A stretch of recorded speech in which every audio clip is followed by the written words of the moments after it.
વડોદરાના Varasiya ring road ઉપર આવેલા સુંદરમ સોસાયટી રાધેશ્યામ સોસાયટીમાં અચાનક એમજીવીસીએલનો જીવતો કેબલ ધડાકાભેર તૂટી પડતા નાસભાગના દ્રશ્યો સર્જાયા.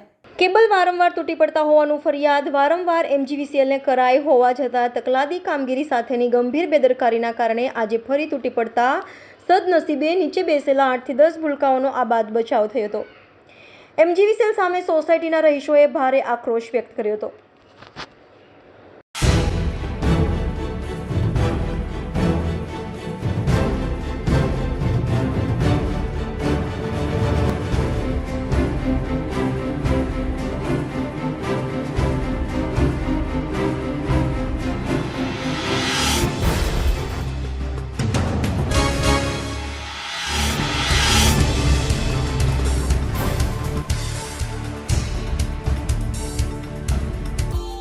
Subscribe now and press the bell icon.